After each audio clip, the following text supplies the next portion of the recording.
Bonjour à toutes et à tous. Et c'était comme si le Covid n'existait pas. En Algérie, ces milliers de manifestants qui ont défilé hier, notamment dans la capitale, dans d'autres villes du pays, manifestaient pour commémorer le 2e anniversaire du Hirak, la contestation contre le pouvoir en place, ravivée après une année d'interruption due à la crise sanitaire.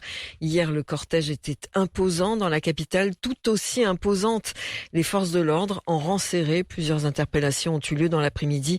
Une centaine de personnes en tout dans toute l'Algérie. Reportage à suivre, ce sera dans nos prochaines éditions.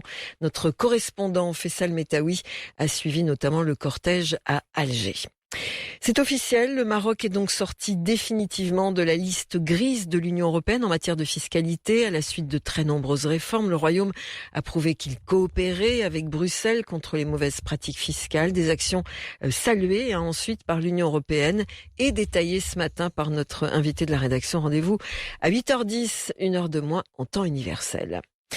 Et puis, les États-Unis et la nouvelle administration Biden, sachez qu'en réponse à une question sur la position américaine sur le Sahara, le porte-parole du département d'État américain, Ned Price, a déclaré, je le cite, se féliciter des mesures prises par le Royaume pour améliorer ses relations avec Israël et soutenir le rôle des Nations Unies dans la recherche d'une solution, justement, au dossier du Sahara. Le porte-parole qui a bien précisé que rien n'a changé au sujet de l'examen par la nouvelle administration Biden des politiques et décisions de l'administration précédente, c'est dit. Un point sur la pandémie, on va commencer par le Maroc. 5 décès enregistrés hier, 108 nouveaux cas. Le Maroc qui compte plus de 2 millions de personnes qui ont reçu leur première dose de vaccin, 25 000 la deuxième.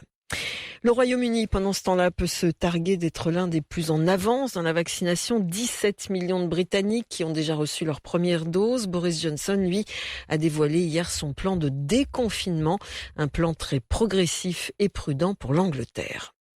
Aux États-Unis, comment en est-on arrivé là? Le bilan des morts du Covid-19 a donc dépassé hier le demi-million de morts, un bilan déchirant, a fait savoir Joe Biden lors d'une allocution à la Maison-Blanche. Le président a décidé la mise en berne des drapeaux sur l'ensemble des bâtiments fédéraux, et ce pendant 5 jours afin de rendre hommage aux disparus.